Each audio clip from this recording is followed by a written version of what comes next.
नमामीश्वरं सच्चिदानन्दरूपं लसत्कुण्डलं गोकुले भ्राजमानम्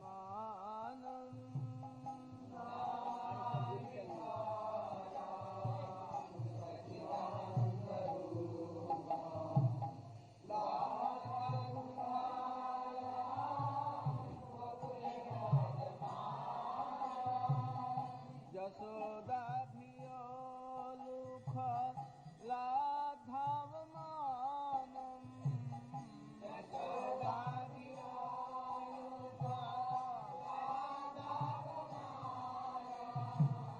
परामृष्टमत्यन्ततो द्रुतगोप्या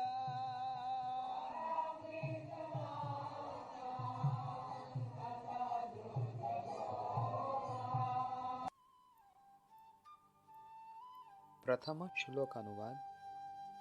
जिनके कपोलों पर दोदुल्यमान मकराकृत कुंडल क्रीड़ा कर रहे हैं, जो गोकुल नामक अपराकृत चिन्मय धाम में परम शोभायमान है, जो दधि भांड फोड़ने के कारण माँ यशोदा के भय से भीत होकर उखल से कूदकर अत्यंत वेग से दौड़ रहे हैं, और जिन्हें माँ यशोदा ने उनसे भी अधिक वेग पूर्वक दौड़कर पकड़ लिया है, ऐसे उन सच्चिदानंद स्वरूप सर्वशक्तिमान श्री कृष्ण की मैं वंदना करता हूँ। दिग्दर्शनी टीका। श्री राधा सहितम नत्वा श्री दामोदरमीश्वरम दामोदर अष्टक व्याख्या दिग्गेश दर्शते अधुना। दिग्दर्शनी टीका का भावानुवाद। अज्ञानतिमिरन्दस्य ज्ञानांजन शलाकया चक्षुरुन्मीलितं येन तस्मै श्री गुरुवे नमः। नमः ओं विष्णुपादाय आचार्य सिंह रूपिणे श्री श्रीमद्भक्ति प्रज्ञान केशव इति नामिने अतिमर्त्य चरित्राय स्वाश्रितानांश्च पालिने जीव दुखे सदात्राय श्री नाम प्रेम दायिने गौर आश्रय विग्रहाय कृष्ण कामेकचारिणे रूपानुग प्रवराय विनोदेते स्वरूपिणे प्रभुपाद अंतरंगाय सर्व सद्गुणशालिने मायावाद तमोधनाय वेदांतार्थ विदे नमः। विराग युग भक्ति रसम प्रयत्निर्पायमानभिसुमंधम कृपां बुद्धे पर दुख दुखी सनातन तम प्रभुमाश्रयामि। नमो महावदन्याय कृष्णा प्रेम प्रदायते कृष्णाय कृष्ण चैतन्य नामिने गौरतिष्ठे नमः। निरुपादे करुणावारिधि श्री गुरुपाद पद्म अस्तोत्र शद श्री श्रीमद् भक्ति प्रज्ञान केशव गोस्वामी महाराज श्री गुरु परंपरा के आचार्यों, विशेषता पर दुख दुखी जगत गुरु श्रील सनातन गोस्वामी पाद और महावदन्याय राधा भाव द्युति सुवलित सचिनंदन श्री गौर हरि के चरण कमलों में पुनः पुनः प्रणति पूर्वक उनकी कृपा प्रार्थना कर श्री दामोदर अष्टक की श्री श्रील सनातन गोस्वामी कृत दिग्दर्शनिका का भावानुवाद आरंभ कर रहा हूँ। श्री राधा जी के साथ भगवान श्री दामोदर को प्रणाम कर दिग्दर्शनी नाम की श्री दामोदर अष्टक की यह व्याख्या की जा रही है। सभी कार्यों से पहले दासी विशेष के द्वारा मंगलाचरण करना चाहिए, इसलिए स्तुति के प्रारंभ में ही सत्यव्रत मुनि नमामि पद के द्वारा मंगल की प्रार्थना कर रहे हैं। आगे कुछ भी प्रार्थना करने के पहले पार्थिव वस्तु के तत्व, रूप, लीला, गुण आदि के विशेष द्वारा उत्कर्ष विशेष गोकुल में प्रकटित अपनी भगवत्ता के सार सर्वस्व का वर्णन करते हुए मुनि भक्ति पूर्वक उन्हें पार्थेय श्री कृष्ण को नमस्कार कर रहे हैं। किन्हें नमस्कार कर रहा हूँ? ईश्वर को नमस्कार कर रहा हूँ।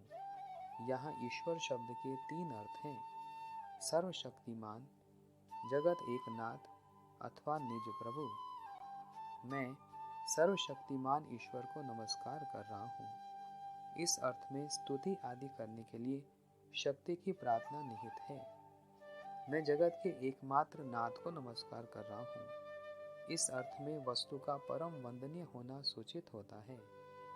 मैं अपने प्रभु को नमस्कार कर रहा हूँ, इस अर्थ में भक्ति विशेष सूचित होती है। वह ईश्वर किस प्रकार का है? सच्चिदानंद रूपम, वह सच्चिदानंद घन विग्रह है। यहाँ तत्व विशेष के द्वारा पार्थिव वस्तु का उत्कर्ष विशेष उक्त हुआ। पुनः सौंदर्य विशेष अर्थात रूप के द्वारा पार्थिव वस्तु का उत्कर्ष विशेष बता रहे हैं। लसत कुंडलम, यशोदा जी के भय से भाग रहे होने के कारण अथवा सततद ही बाल्य कीड़ा विशेष के प्रायण होने के कारण, मानो जिनके दोनों गालों पर 2 कुंडल निरंतर दोलन करने के कारण कीड़ा करते हुए प्रतीत हो रहे हैं, मैं उन ईश्वर को नमस्कार कर रहा हूँ। इस प्रकार या पार्थिव वस्तु का मुख्य शोभा विशेष उक्त हुआ। यहाँ लसत कुंडलम का दूसरा अर्थ भी संभव है। दोनों कुंडलों को श्री कृष्ण के कपोलों को चूमने का महा सौभाग्य प्राप्त है। अतः सभी प्रकार के भूषणों में कुंडल ही मुख्य है, इसलिए यहाँ कुंडल कहने से सभी भूषण उपलक्षित हो रहे हैं। अब लसंती शोभमाने कुंडले यस्मात् तम, अर्थात जिनसे ये कुंडल शोभायमान हो रहे हैं, मैं उनको नमस्कार कर रहा हूँ। इस प्रकार का विग्रह करने से यह अर्थ प्राप्त होता है कि पार्थिव वस्तु भूषणम भूषणांग अर्थात भूषण के भी भूषण स्वरूप है। इसलिए दशम स्कंद में गोपियों ने कहा है, लोके सौभागमिदंज निरीक्ष्य रूपम यद्गो द्विजद्रुम मृगः पुलकान्य विभ्रन, अर्थात त्रिलोकी के सौभाग्य स्वरूप तुम्हारे इस रूप को निहार कर गाय, पक्षी, पेड़, मृग आदि भी पुलकित हो जाते हैं। उद्धव जी ने तृतीय स्कंद 3:2-12 में कहा है, विस्मापनम स्वस्य च सौभागर्दे परम पदम भूषणम भूषणम अंगनम, अर्थात श्री कृष्ण का रूप उनको भी विस्मित कर देने वाला था। वह सौभाग्य रूपी संपत्ति का परम आश्रय था और उनके अंग भूषणों के भी भूषण स्वरूप थे। पुनः परिवार विशेष के द्वारा पार्थिव वस्तु का उत्कर्ष विशेष कह रहे हैं। गोकुले भ्राजमानम, अर्थात मैं गोप गोपी गोवत्स आदि के निवास गोकुल में योग्य स्थान विशेष में पहले की अपेक्षा उत्कर्ष विशेष प्रकट करने के कारण अथवा गोकुल की स्वाभाविक शोभा विशेष के कारण शोभमान ईश्वर को नमस्कार कर रहा हूँ। दशम स्कंद में भी इस प्रकार का वर्णन प्राप्त होता है। चकास गोपी परिषद गतो अर्चित स त्रैलोक्य लक्ष्यम एक पदम बपुर ददत, अर्थात त्रिलोकी की शोभा संपत्ति के एकमात्र आश्रय स्वरूप अपने शरीर को प्रकट करते हुए श्री कृष्ण गोपियों की सभा में उनके द्वारा पूजित होकर शोभित हुए। पुनः लीला विशेष के द्वारा पार्थिव वस्तु का उत्कर्ष विशेष 1.5 श्लोकों में कह रहे हैं। यशोदाभिवलूखा धावमानम परम मृष्टम, अर्थात दधी की मटकी फोड़ देना आदि अपराध के कारण माता यशोदा से डरकर छीके पर रखे माखन की चोरी करने के लिए पलटकर रखे हुए उखल पर से शीघ्रता पूर्वक भाग रहे ईश्वर को नमस्कार कर रहा हूँ। इस विषय में अधिक जानने की अपेक्षा रखने वाले दशम स्कंद के 9वें अध्याय के 8वें तथा 9वें श्लोक के अनुशीलन करें। यथा उलूखलाग्रेरुपरि व्यवस्थितं मरकाय कामं दत्तं शिशि स्थितं हयंगमं चौर्य विशंकिते क्षणं निरीक्ष्य पश्चात् सुतमागच्छने तमत्त यष्टिं प्रसमीक्ष्य सत्वर ततो अवारोह्य पासारा भित्वा गोप्यान् अवधावनन् यमाप योगिनां शमं प्रवेष्टुं तपस्यरितं मनः, अर्थात श्री कृष्ण तब उल्टी हुई उखली के ऊपर चढ़कर छीके पर रखे हुए माखन को लेकर बंदरों को मन माने ढंग से खिला रहे थे। चोरी के कारण जिनके युगल नेत्र शंका से ग्रस्त थे श्री यशोदा जी अपने लाला को उस अवस्था में देखकर धीरे धीरे उनके पीछे आईं। श्री कृष्ण मैया यशोदा के हाथ में छड़ी देखकर झट ओखल से कूदकर भयार्थ मनुष्य की भांति भागने लगे। योगी जन तपोबल से विशुद्ध हुए चित्त से ब्रह्मलीन होने के योग्य होने पर भी उनको नहीं पा सकते हैं। ऐसे श्री कृष्ण को पकड़ने के लिए मैया उनके पीछे दौड़ी। अनंतर अत्यधिक वेग से दौड़कर गोपी यशोदा ने जिनको पीछे से पकड़ लिया है, उन ईश्वर को मैं नमस्कार कर रहा हूँ। समास के कारण एक पद होने से यहाँ ध्रुव धातु से कत्वा के स्थान में यप आदेश हुआ है। अत्यंतो तो द्रुत्य पद के द्वारा श्री यशोदा की भी स्तन नितंब की स्थूलता आदि सौंदर्य विशेष और स्नेह विशेष सूचित हो रहे हैं। यशोदया ना कहकर गोप्या इस प्रेम उक्ति परिपाटी द्वारा गोप जाति का ही वैसा महासौभाग्य ध्वनित हो रहा है। परम मृष्टम पद के द्वारा भगवान का भी मैया यशोदा में स्नेह विशेष ध्वनित हो रहा है। यहाँ भी भागवत 10:9-10 के श्लोक का अर्थ अनुसंधेय है। यथा अनुवंचना मान जननी वृच छल श्रोणी भरा क्रांत गति सुमध्यमा जवेन विस्त्रमसित केश बंदन अच्युत प्रसून मान गति ही परामर्शत। अर्थात शीन कटी वाली यशोदा श्री कृष्ण का पीछा कर रही हैं। विशाल और चंचल नितंब के भार के कारण उनकी गति मंथर हो गई। शीघ्र गमन के कारण उनकी चोटी में गुथे फूल गिरकर उनका अनुगमन कर रहे हैं। ऐसी माँ यशोदा ने कृष्ण को पीछे से पकड़ लिया। इति श्री दामोदर अष्टक के प्रथम श्लोक की श्रील सनातन गोस्वामी कृत दिग्दर्शनी टीका का भावानुवाद समाप्त। दिग्दर्शनी वृत्ति। श्रीमद् भागवत के दशम स्कंद के 9वें अध्याय में श्री दामोदर लीला का वर्णन किया गया है। वह लीला इस प्रकार है। श्री यशोदा जी अनेक बार बहुत सी गोपियों के उलाने सुन रही थी कि तुम्हारा लाला हमारे घर में चोरी करता है, माखन खा जाता है। परंतु यशोदे, दूध, दही और माखन को फैलाता अधिक है। यदि वह स्वयं खाए तो अच्छी बात है, परंतु वह खाता भी नहीं। हमारी दूध दही की बटकुइयाँ फोड़ देता है, बछड़ों को खोल देता है। हम नित्य प्रति दूध दही की हानि कैसे सहन करें? अब हमसे सहन नहीं होता। हम सब ने सोच लिया है कि हम आपके व्रज को छोड़कर अन्यत्र कहीं वास करेंगे।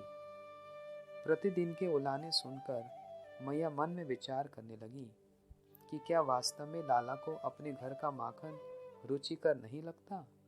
क्या खट्टा होता है? इसलिए अपने घर का माखन ना खाकर अन्य गोपियों के घर में घुसकर माखन की चोरी करता है।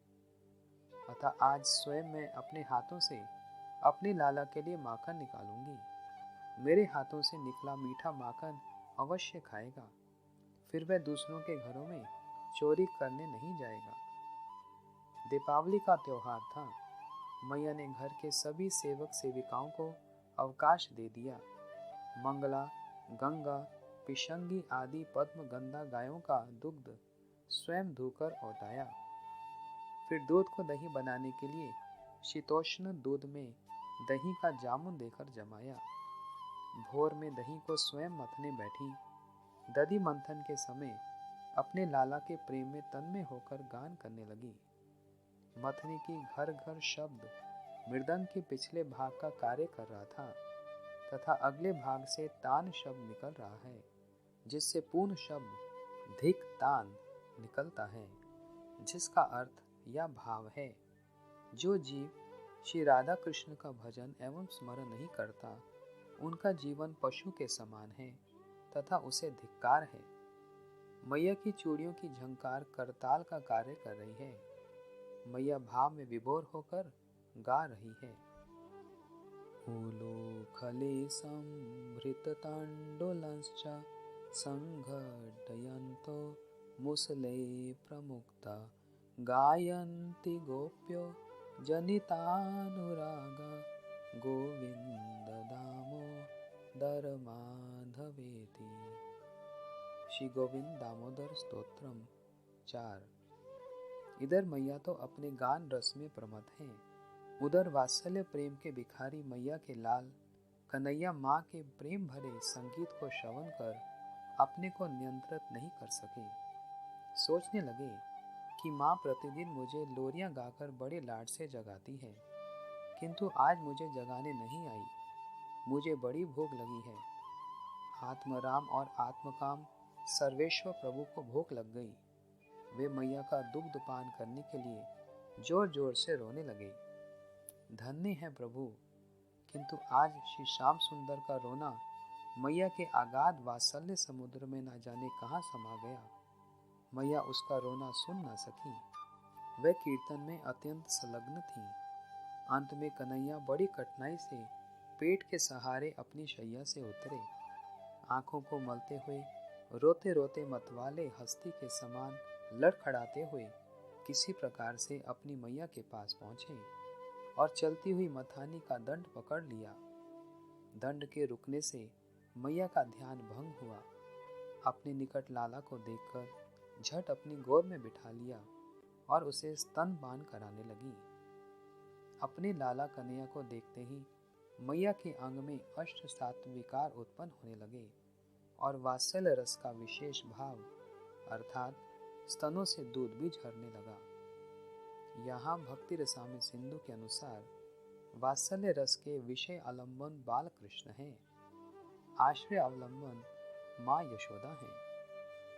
उदीपन बाल कृष्ण का सुंदर मुखमंडल है और मैया का अश्रुपात, रोमांच, स्तनों से दुग्ध स्त्राव आदि अष्ट सात्विक भाव एवं व्यभिचारी भाव है। स्थायी भाव मैया की वात्सल्य रति में उक्त विभाव, अनुभाव आदि साथ मिलकर मैया को वात्सल्य रस का पान कराने लगे। इधर चूल्हे पर दुग्ध उबल रहा था। मानो दुग्ध सोच रहा है कि मैया के स्तन में निखिल विश्व ब्रह्मांड का दूध भरा है। उनका दुग्ध कभी भी समाप्त नहीं होगा और लाला कन्हैया का उदर भी कोई छोटा नहीं, उसमें अखिल ब्रह्मांड समा सकता है। अर्थात मैया दूध पिलाते पिलाते नहीं थकेगी और लाला भी निरंतर दूध पीते ही रहेंगे, तो मुझे श्री कृष्ण की सेवा का अवसर ही प्राप्त नहीं होगा। फिर निरर्थक सेवाहीन जीवन धारण करना व्यर्थ है। इस प्रकार विचार करके दूध अग्नि में अपनी आत्म आहुति देने लगा। साधक भक्तों की भी ऐसी उत्कंठा होनी चाहिए। यदि भजन करते समय भगवान की स्फूर्ति, उनकी लीला व धाम की कृपा की अनुभूति ना हो तो हमारा जीवन व्यर्थ है। श्री नरोत्तम दास ठाकुर श्री गौर सुंदर एवं उनके परिकरों के दर्शन के अभाव से कह रहे हैं। पाशानी कोतिबो माथा अनले पाशिबो, गौरंग गुनेर निधि कोथा गेले पावो। प्रार्थना 41। यहाँ प्रसंगवश यह विशेष रूप में विचारणीय है कि श्रील रूप गोस्वामी ने उत्तमा भक्ति की परिभाषा में कहा है, अन्याभिलाषिता शून्यम ज्ञान कर्माद नावृतम आनुकूलेन कृष्ण अनुशीलनम भक्तिरुत्तमा। श्री भक्ति रसामृत सिंधु 1:1-11। भक्ति के दो लक्षण कहे गए हैं, स्वरूप लक्षण और तटस्थ लक्षण। यहाँ स्वरूप लक्षण को बतला रहे हैं। भक्ति की स्वरूप सिद्धि के लिए आनुकूलेन अर्थात श्री कृष्ण की प्रीति के अनुकूल हो, इस विशेषण का प्रयोग किया गया है, क्योंकि प्रतिकूल अर्थात विरुद्ध आचरण द्वारा भक्ति की सिद्धि ही नहीं होती। किन्हीं किन्हीं महानुभावों ने आनुकूल्य शब्द का अर्थ रोचमानव प्रवृत्ति अर्थात रुचिकर किया है। अर्थात श्री कृष्ण का जो अनुशीलन भक्ति किया जा रहा है, वह अनुशीलन कृष्ण को रुचिकर होना चाहिए। कृष्ण के लिए ऐसी रोचमाना प्रवृत्ति का नाम आनुकूल्य विशिष्ट भक्ति है, किंतु इस प्रकार का अर्थ ग्रहण करने पर इसके लक्षण में अतिव्याप्ति और अव्याप्ति दोष होने की संभावना रहती है। जैसे चाणूर, मुष्टक आदि असुरों ने मल्ल युद्ध में श्री कृष्ण के अंगों पर प्रहार किया। उस प्रहार से श्री कृष्ण को बड़ा ही उत्साह हुआ। वे चारुण, मुष्टिक आदि के साथ बड़े उत्साह से वीर रस का स्वादन करने लगे। असुरों का प्रहार रूप अनुशीलन श्री कृष्ण के लिए रुचिकर कैसे प्रतीत हो सकता है, इसके लिए श्रीमद् भागवत 1:13-30 का श्लोकांश उद्धृत किया गया है। मनीषी वाणी में सत संप्रहार इति, अर्थात साधारण लोगों की दृष्टि में शत्रु के साथ भयानक युद्ध दुखजनक होने पर भी वीरों के लिए रुचिकर ही होता है। अतएव मल्ल युद्ध में असुरों का घोर प्रहार श्री कृष्ण को रुचिकर होने के कारण यदि असुरों की इस चेष्टा को भक्ति मान लिया जाए तो भक्ति के इस लक्षण में अतिव्याप्ति का दोष प्रवेश करता है, अर्थात असुरों का द्वेष भावपूर्ण जो प्रहार रूप अनुशीलन है वह भक्ति का अत्यंत विरोधी है, किंतु कृष्ण को रुचिकर होने के कारण उसमें भक्ति का लक्षण व्याप्त होता दिखाई पड़ता है। पुनः यशोदा मैया श्री कृष्ण को गोदी में बिठाकर स्तनपान करा रही थी। उधर चूल्हे पर दुग्ध उफन कर आग में गिर रहा था। यशोदा मैया अतृप्त श्री कृष्ण को छोड़कर दुग्ध रक्षा के लिए चली गई। श्री कृष्ण को यह रुचिकर नहीं हुआ। क्रोध से उनके छोटे छोटे होंठ कांपने लगे। संजात कोपः स्फुरिता अरुणा धर्मेति, श्रीमद् भागवत 10:9-6। यहाँ यशोदा मैया की यह चेष्टा श्री कृष्ण को अरुचिकर होने के कारण भक्ति की परिभाषा में व्याप्त नहीं दिखती, अतः या भक्ति के लक्षण में अव्याप्ति दोष जैसा प्रतीत होता है। माँ भागवत जनों का ऐसा स्वभाव होता है कि वे जीव मात्र को कृष्ण सेवा में नियुक्त करना चाहते हैं। मैया ने जब देखा कि कृष्ण सेवा के अभाव में दुग्ध अग्नि में जलकर अपनी आहुति दे रहा है, तब उन्होंने लाला को गोद से उतारकर दुग्ध को बचाने की चेष्टा की। कन्हैया ने मैया के स्तन को दोनों हाथों से जोर लगाकर पकड़ रखा है, पैरों से कमर पकड़ रखी है और अपनी समस्त शक्ति से मैया को पकड़े हैं। 10 सहस्त्र हाथी का बल रखने वाली पूतना अपने को नहीं छुड़ा सकी, परंतु वात्सल्य प्रेम के आगे उन सर्वशक्तिमान भगवान श्री कृष्ण की शक्ति की एक भी नहीं चली और एक ही हाथ से छिड़क कर गोद से उतार कर पास ही बिठा दिया तथा दुग्ध की रक्षा के लिए चली गई।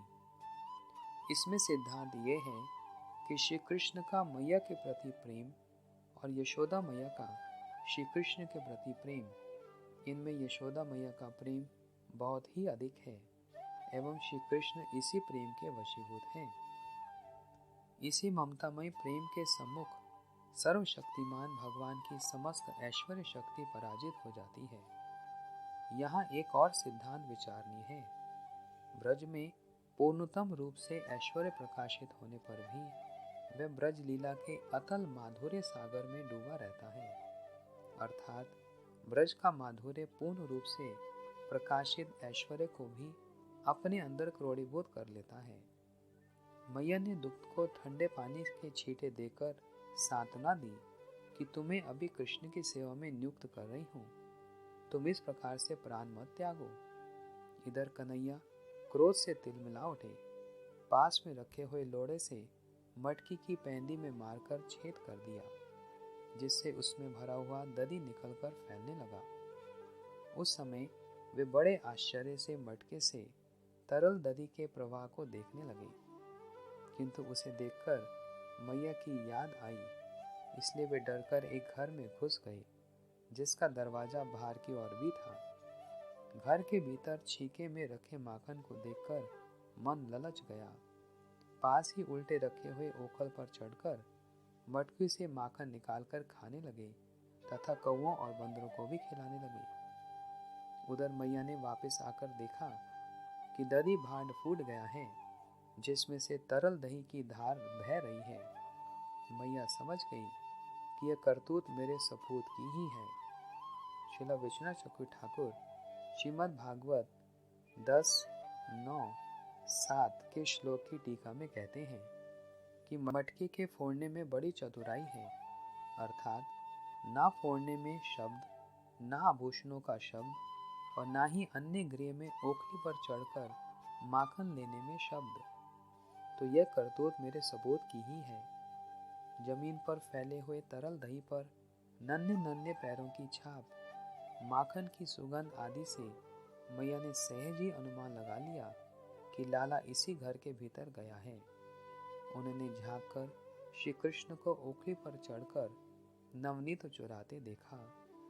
तब हाथ में छोटी सी छड़ी लेकर सपूत को दंड देने के लिए बिल्ली की भांति दबे पांव से चली, किंतु घर में घुसते ही कौवे और बंदरों के भागने से श्री कृष्ण समझ गए कि मैया आ रही है। वे झट ओखली से कूदकर राजमार्ग की ओर भागने लगे। मैया ने भी उस राजमार्ग पर निकलकर पुत्र का पीछा किया।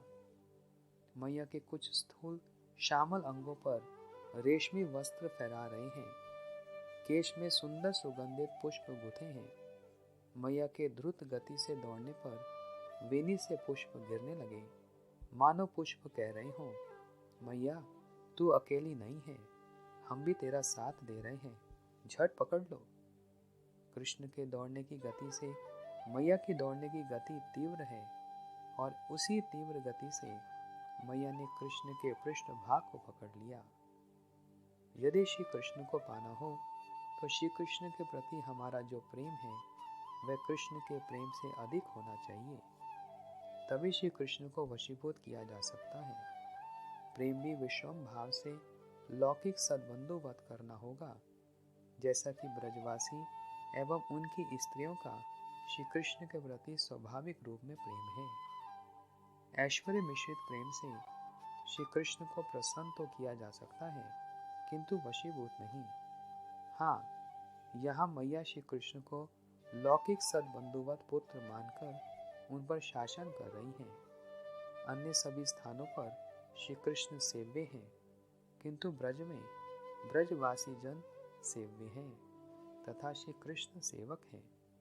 वे गोपियों के कहने पर नृत्य करते हैं, बाबा नंद की जूती सिर पर रखकर लाते हैं, योग माया के द्वारा अपनी भगवत्ता को भूलकर नरवत लीला कर रहे हैं। इसको ही माधुर्य लीला कहते हैं।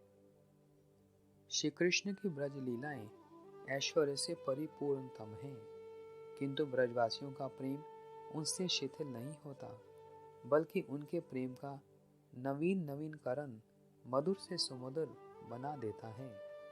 यही ब्रज प्रेम का वैशिष्ट्य है। साधक को भी ऐसा साधन करना चाहिए जिसे देखकर श्री कृष्ण का हृदय द्रवित हो जाए तथा वे अधिक प्रतीक्षा ना कर सकें और भक्त को अपने हृदय से लगाकर अपनी सेवा में निमज्जित कर दें। नमामि। अपने स्तोत्र के आरंभ में अपनी अभीष्ट पूर्ति के लिए सत्यव्रत मुनि अपने इष्ट देव की स्तुति मंगलाचरण के रूप में कह रहे हैं, नमामि। मंगलाचरण 3 प्रकार का होता है, नमस्कार, वस्तु निर्देश एवं आशीर्वादात्मक। मुनि सर्वप्रथम नमस्कार एवं वस्तु निर्देश रूप में मंगलाचरण कर रहे हैं। यहाँ नमामि शब्द द्वारा श्री कृष्ण को नमस्कार कर रहे हैं। ईश्वर। श्री कृष्ण सभी ईश्वरों के भी मूल ईश्वर हैं। इसका प्रमाण श्रील सुखदेव गोस्वामी पाद श्रीमद् भागवत में कहते हैं, एते चांस कलह पुंसहम कृष्णस्तु भगवान स्वयं इंद्रारी व्याकुलम लोकम मृडयंती युगे युगे।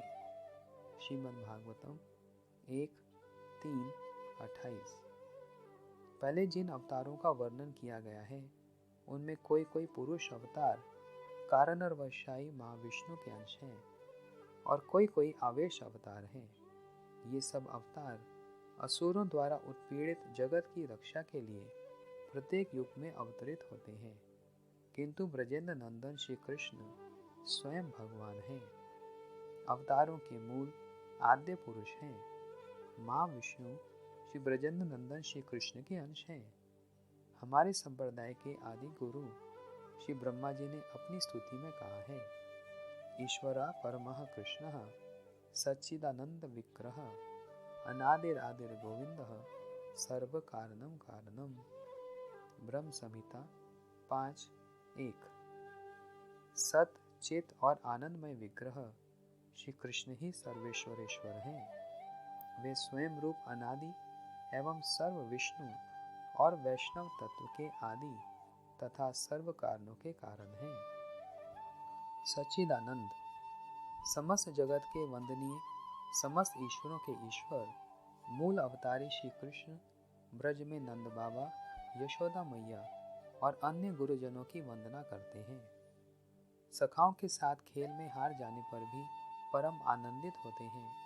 उनका जूठा खाते हैं, अपना जूठा उनको खिलाते हैं। गोपियों की सभा में बारंबार पराजित होने पर भी अपना सौभाग्य समझते हैं। रास के समय ब्रज सुंदरियों के साथ रमन की इच्छा होने के कारण उन्हें बुलाया। गोपियों ने श्री कृष्ण को नहीं बुलाया। वे श्री कृष्ण सच्चिदानंद हैं, अर्थात सत, चित और आनंद से युक्त।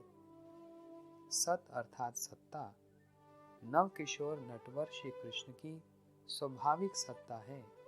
ये परम मनोहर नव किशोर रूप द्वारकाधीश की अपेक्षा अधिक सौंदर्यशाली है। इन्हीं की सत्ता से सभी ईश्वरों और जगत की सत्ता विद्यमान है। चित का अर्थ है ज्ञान, जिससे समस्त संबंध और भाव प्रकाशित होते हैं। ज्ञान का सार है भाव, जो बढ़ते बढ़ते प्रेम, स्नेह, मान, प्रणय, राग, अनुराग, भाव तथा माँ भाव के रूप में परिणत होता है। यही माँ भाव स्वरूपा स्वयं श्री राधा है। जब सत, चित और आनंद तीनों एक साथ मिलित रूप में प्रकाशित होते हैं, तब वही सच्चिदानंद कंद श्री राधा कांत हैं। यही विशुद्ध सत्व है। समस्त रसों के विषय होते हुए भी श्री कृष्ण आश्रय जाति भाव की उच्चतम परिणति, रूढ़, अधिरूढ़ आदि भावों को समझ नहीं पाते हैं। इसलिए आश्रय जाति राधा के भाव एवं उनकी अंग कांति द्वारा देदीप्यमान होकर श्री कृष्ण सच्चिनंदन गौर हरि का रूप धारण कर अपनी तीन वांछाओं को पूर्ण करते हैं। रूपम, श्रीमद् भागवत में अनेक स्थानों पर श्री कृष्ण की रूप माधुरी का वर्णन किया गया है, किंतु उनमें भी तीन विशेष स्थलों पर अत्यंत अद्भुत, चमत्कारी एवं मार्मिक रूप में वर्णन उपलब्ध होता है। प्रथम, लोक पितामह ब्रह्मा जी के द्वारा नोमेड्यते अबरपुषु तड़िदंबराय गुंजावतांस परिपिच्छल सन्मुखाय वने सजरे कवल वेत्र विशान वेणु लक्ष्मीशे मृदुपदे पशु पंकजाय। श्रीमद् भागवतम 10:14-1। प्रभु, सारे विश्व ब्रह्मांड में एकमात्र आप ही स्तुति करने योग्य हैं। हे ब्रजेंद्र नंदन, नव जलधर मेघ के समान आपके इस वपु पर विद्युत की भांति झिलमिलाता हुआ पीताम्बर अद्भुत शोभा पा रहा है। कानों में मकराकित कुंडल और सिर पर मयूर पिच धारण करने से आपके मुख कमल पर अनोखी छटा छा रही है। गले में तरह तरह के पुष्पों और पत्तों से गूंथी हुई वनमाला, बगल में बेंत और सिंगा एवं कमर में पीठ में वेणु शोभा पा रही हैं। आपके कमनीय कोमल हाथों में दधी भात का कवल है। आपका यह वेश आपको भी आकर्षित करने वाला है। कमल से भी अति सुकोमल, सुलक्षण चिन्हों से युक्त सुकुमार चरण, गोपाल बालक का यह मधुर वेश, मैं तो बस इन्हीं चरण कमलों में पुनः पुनः दंडवत प्रणाम करता हूँ। द्वितीय, द्विज पत्नियों के द्वारा श्यामम हिरण्य परिधिम वनमाल बरह धातु प्रवाल नटवेशम अनुवृतांसे विन्यस्त हस्तमितरेण धुनानब्जम कर्णोत्पाल कपोल मुखाम जहासम। श्रीमद् भागवतम 10:23-22। नव जलधर के समान सांवली उनकी अंग कांति है। उस पर स्वर्ण की आभा को पराभूत करने वाला पीताम्बर झिलमिला रहा है। गले में वनमाला लटक रही है। मस्तक पर मयूर का पंख सुशोभित हो रहा है। अंग अंग में रंगीन धातुओं से चित्रकारी कर रखी है। नए नए कपोलों के गुच्छों को शरीर में धारण कर नट सा सुंदर वेश बना रखा है। एक हाथ अपने सखा के कंधे पर रखे हैं तथा दूसरे हाथ से लीला कमल का फूल नचा रहे हैं। कानों में कुंडल हैं, कपोलों पर घुंघराली अलके लहरा रही हैं और मुख कमल मंद मंद मुस्कान से प्रफुल्लित हो रहा है। तृतीय, श्री सुखदेव गोस्वामी वेणु गीत के प्रसंग में ब्रज गोपियों के हृदय में स्फुरित श्री कृष्ण की रूप माधुरी का वर्णन इस श्लोक में कर रहे हैं। वरहा पीड़म नटवर वपुः कर्ण्यो कर्णिकारम विभिद्रवासम कनक कपीशम वैजंतीश्च मालम रंध्रया वेणु अधर सुधया पूरयन गोपवृंदे वृंदारण्यम सपदरमनम प्राविशदा गीत कीर्तिथि। श्रीमद् भागवतम 10:21-5। ब्रजांगनाएं मन ही मन देखने लगी कि श्याम सुंदर अपने सखा गो बालकों के साथ वृंदारण्य में प्रवेश कर रहे हैं। उनके सिर पर मयूरपुच्छ, कानों में कनेर का पीला फूल, श्याम शरीर पर सुवर्ण जैसा चमकता पीला पीतांबर और गले में 5 प्रकार के सुगंधित पुष्पों से ग्रथित घुटनों तक लंबी मनोहर वनमाला विराजमान है। रंगमंच पर सुंदर अभिनय करने वाले नटवर का सुंदर वेश है। वेणु के छिद्रों से अपना अधरामृत प्रवाहित कर रहे हैं। उनके पीछे पीछे ग्वाल बाल उनकी लोक पावनी कीर्ति का गान कर रहे हैं। इस प्रकार वैकुंठ से भी रमणीय यह वृंदावन धाम उनके शंख, चक्र आदि लक्षणों से युक्त श्री चरण कमलों के चिन्हों से अंकित होकर और भी सुशोभित हो गया है। इनके अतिरिक्त और भी रास पंचाध्याय में गोपियां श्री कृष्ण की वेणुनाद की सम्मोहनी शक्ति द्वारा आकर्षित होकर अपने अपने घरों से रात को श्री श्याम सुंदर के पास आती हैं, तो श्याम उन्हें ठठोली कर अपने अपने घरों में लौट जाने को कह रहे हैं। तब गोपियां श्री श्याम सुंदर की रूप माधुरी का वर्णन कर रही हैं। का स्त्री अंगते कल पदायत वेणुगीत समोहित आर्य चरितन न चले त्रैलोक्यम सौभगम इदम च निरीक्ष्य रूपम यद गो द्विज ध्रुम मृगः पुलकानि अभिभ्रन। श्रीमद् भागवतम 10:29-40। हे श्याम सुंदर, तीनों लोकों में ऐसी कौन सी स्त्री है जो मधुर मधुर पद और आरोह अवरोह क्रम से विधि प्रकार की मूर्छनाओं से युक्त तुम्हारी वंशी की तान सुनकर तथा इस त्रिलोक सुंदर मोहनी मूर्ति को, जो अपने एक बूंद सौंदर्य से त्रिलोकी को सौंदर्य का दान करती है, एवं जिसे देखकर गो, पक्षी, वृक्ष और हिरण भी रोमांचित और पुलकित हो जाते हैं, अपने नेत्रों से निहार कर आर्य मर्यादा से विचलित न हो जाएं, कुल की मर्यादा और लोक लज्जा को त्याग कर तुम्हें अनुरक्त न हो जाएं। या श्री कृष्ण के वेणुनाद को श्रवण कर ब्रज गोपियां अपने समस्त भय, संकोच, धैर्य, मर्यादा आदि को भूलकर जो जैसी स्थिति में थी उसी स्थिति में श्री कृष्ण से मिलने के लिए आतुर होकर दौड़ी। यहाँ तक कि अपनी प्रिय प्राण सखी को भी बिना बुलाए वेग से चल पड़ी। प्रत्येक गोपी यही समझ रही है कि श्री कृष्ण केवल मुझे ही बुला रहे हैं। जब श्री कृष्ण ने देखा कि ब्रज की अनुपम विभूतियां गोपियां मेरे निकट आ गई हैं, तब अपनी विनोद भरी वाक चातुरी से उन्हें मोहित करते हुए बोले, सुंदरी गोपियों, इस रात्रि काल में तुम अकेली यहाँ क्यों आई हो? क्या इस वन की प्राकृत शोभा सौंदर्य को देखने आई हो? अब अपने घर को लौट जाओ। कुलीन स्त्रियों का यह धर्म है कि वे अपने पति, पिता और भाई बंधुओं की सेवा करें। पति चाहे बुरा स्वभाव वाला, भाग्यहीन, मूर्ख, वृद्ध, रोगी या निर्धन ही क्यों ना हो, उसकी सेवा करना ही पतिव्रता स्त्री का धर्म है। तुम लोग अपने अपने घर को लौट जाओ। गोपियां प्रियतम के इस अभिप्राय वचन को सुनकर उदास खीन हो गईं।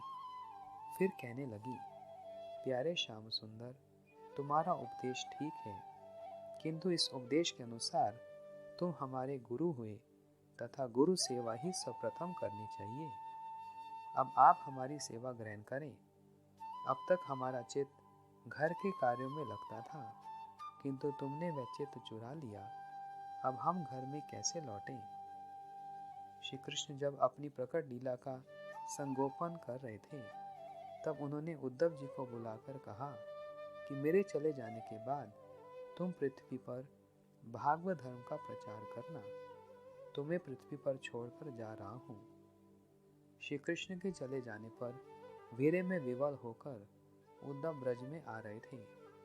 तब बीच में विदुर जी से भेंट हुई। उद्धव जी ने विदुर जी से श्री कृष्ण के लीला संगोपन की बात बतलाई। इस प्रसंग में उद्धव जी द्वारा श्री कृष्ण के रूप का वर्णन, यन मर्त लीला उपायकम सयोग माया बलम दर्शत गृहतम विस्मापनम स्वस्य च स्वभगर्दय परम पदम भूषणम भूषणम अंगनम। श्रीमद् भागवतम 3:2-12। भगवान ने अपनी योग माया का प्रभाव दिखलाने के लिए नर लीला के उपयोगी अपने जिस शिव विग्रह को प्रकट किया, वह इतना मनोहर था कि उसे देखकर वे स्वयं भी विस्मित हो जाते थे। उस रूप में सौभाग्य तथा सुंदरता की पराकाष्ठा थी, जिससे आभूषण भी विभूषित हो जाते थे।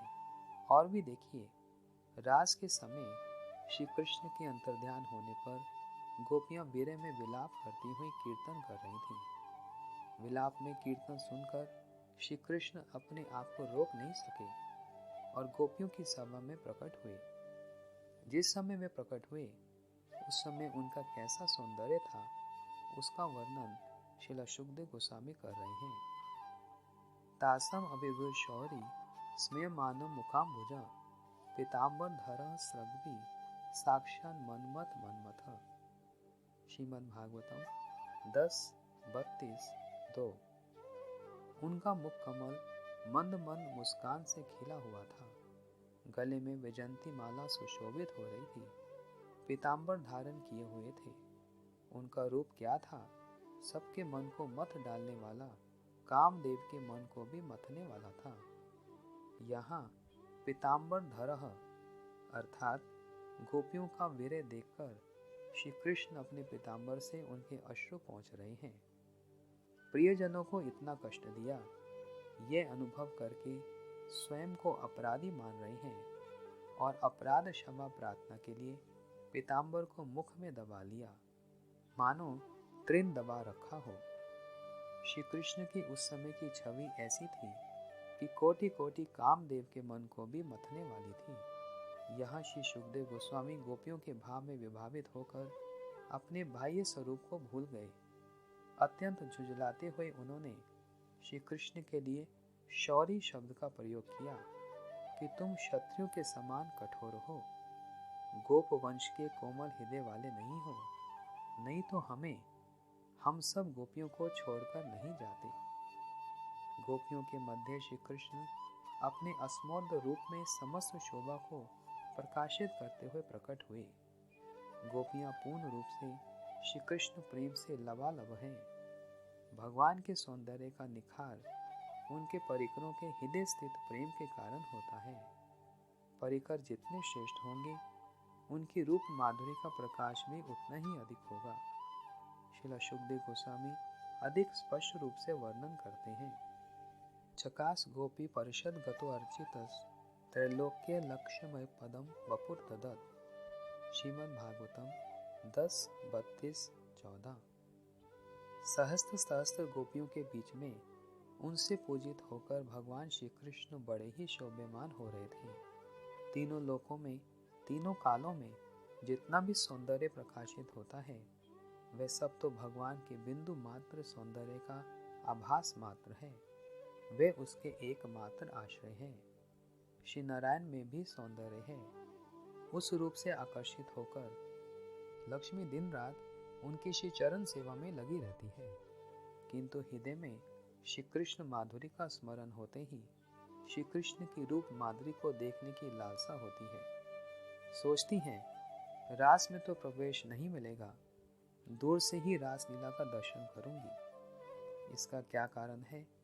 कहते हैं, रास में गोपी समाज में श्री कृष्ण का जो अस्मा ऊर्ध्व रूप प्रकटित हुआ, वह अन्यत्र कहीं भी प्रकाशित नहीं हुआ है। वह कैसा है? वह रूप साक्षात मनमत रूप है। उसी रूप का यहाँ वर्णन कर रहे हैं। श्री कृष्ण उरूखल से कूदकर भाग रहे हैं, सशंकित नेत्रों से पीछे देख रहे हैं, कानों में कुंडल झिलमिला रहे हैं, गले में त्रिवली है, कमर में करधनी सुशोभित है, श्री चरणों में नुपुरों की ध्वनि भी निराली गूंज कर रही है। नग्न अवस्था है, मात्र 2.5 वर्ष की आयु है। श्री सनातन गोस्वामी पाद बृहद भागवतामृत में इस सिद्धांत का प्रतिपादन करते हुए कहते हैं, परिकरों के वैशिष्ट्य से भगवान के रूप सौंदर्य का वैशिष्ट्य होता है। बहिर्मुख जीवों पर दया करने तथा ब्रज प्रेम देने के लिए श्री कृष्ण ने अपने नव किशोर नटवर गोपवेश वेणुकर रूप को प्रकट किया है। यही रूप समस्त रूपों का मूल आधार है। इसी रूप से समस्त अवतार प्रकाशित होते हैं। इति श्री दामोदर अष्टक के प्रथम श्लोक की दिग्दर्शनी वृत्ति समाप्त।